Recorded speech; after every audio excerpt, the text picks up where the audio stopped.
সাম্প্রতিক যে বিষয়টি গোটা জাতিকে ভাবিয়ে তুলেছে সেটি হলো ধর্ষণ, যেখানে শিশু থেকে বৃদ্ধাও রেহাই পাচ্ছে না। বাংলাদেশের মতো দেশে ধর্ষণের ঘটনা আশঙ্কাজনকভাবে বেড়েই চলেছে। এই পরিস্থিতি মোকাবেলায় অপরাধীদের অতি দ্রুত দৃষ্টান্তমূলক শাস্তি নিশ্চিত করা খুবই গুরুত্বপূর্ণ। আর এক্ষেত্রে ইসলামের দৃষ্টিতে রয়েছে কঠোর শাস্তির বিধান। ধর্ষণের শাস্তির বিধানের ক্ষেত্রে কি বলেছে ইসলাম, বিস্তারিত জানাচ্ছেন জান্নাতুন নাহার জেরি। ইসলাম একটি সামগ্রিক জীবন ব্যবস্থা যা মানব জীবনের প্রতিটি দিককে আচ্ছাদিত করে। এটি আল্লাহর প্রতি আনুগত্য, মানুষের প্রতি দায়িত্ব এবং ন্যায় বিচারের ভিত্তিতে একটি শান্তিপূর্ণ সমাজ প্রতিষ্ঠার শিক্ষা দেয়। ইসলাম শান্তি, ন্যায় বিচার ও মানবাধিকারের ধর্ম। মানুষের সম্ভ্রম, মর্যাদা ও নিরাপত্তা রক্ষার বিষয়ে ইসলাম অত্যন্ত কঠোর।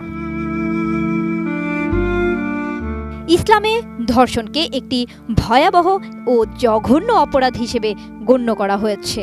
এটি এমন একটি কাজ যা শুধু ভুক্তভোগীর প্রতি নয়, বরং পুরো সমাজের নৈতিকতা ও নিরাপত্তার উপর আঘাত হানে। কুরআন ও হাদিস উভয়েই এই অপরাধের জন্য কঠোর শাস্তি এবং ন্যায় বিচারের আদেশ দিয়েছে। শিরক ও হত্যার পর ব্যভিচার সুস্পষ্ট হারাম, বড় ধরনের অপরাধ। আর ধর্ষণ ইসলামের ব্যভিচারের চেয়েও গুরুতর অপরাধ হিসেবে বিবেচিত। পবিত্র কোরআনে সূরা আল ইসরা এর ৩২ নং আয়াতে আল্লাহ বলেন, তোমরা ব্যভিচারের কাছেও যেও না, এটি অশ্লীল কাজ ও নিকৃষ্ট পথ। এই আয়াত থেকে স্পষ্ট যে ইসলাম কেবল ধর্ষণ নয়, ব্যভিচারেরও সামান্য ইঙ্গিত বা সুযোগকেও কঠোরভাবে নিষিদ্ধ করেছে। টানা সপ্তমবারের মতো বেস্ট টিস্যু পেপার ব্র্যান্ড হিসেবে স্বীকৃতি পেয়েছে বসুন্ধরা টিস্যু। পবিত্র কোরআনে ধর্ষণকে ফাসাদ ফিল আরদ, অর্থাৎ পৃথিবীতে বিশৃঙ্খলা সৃষ্টি, যা ইসলামে বড় অপরাধ হিসেবে গণ্য করা হয়।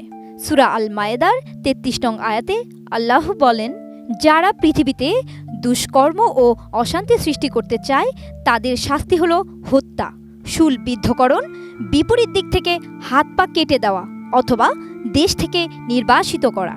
এই আয়াত অনুসারে ইসলামে ৪টি কঠোর শাস্তির বিধান রয়েছে। ১. মৃত্যুদণ্ড, ২. শূলবিদ্ধকরণ বা স্কুলবিদ্ধ করা, ৩. বিপরীত দিক থেকে হাত ও পা কেটে দেওয়া এবং ৪. দেশ থেকে নির্বাসিত করা। ইসলামী শরিয়া মতে ধর্ষণের শাস্তি ব্যভিচারীদের মতোই কঠোর। মুসলিম হাদিসে রাসূল সাল্লাল্লাহু আলাইহি সাল্লাম বলেন, অবিবাহিত পুরুষ নারীর ক্ষেত্রে শাস্তি ১০০ বেত্রাঘাত এবং ১ বছরের জন্য দেশান্তর, আর বিবাহিত পুরুষ নারীর ক্ষেত্রে ১০০ বেত্রাঘাত এবং রজম মেরে হত্যা।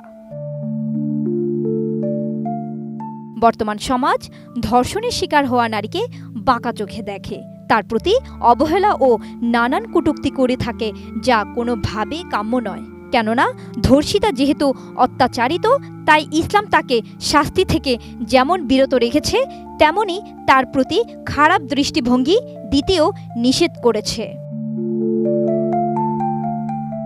জান্নাতুন নাহার জেরি, এটিএন নিউজ।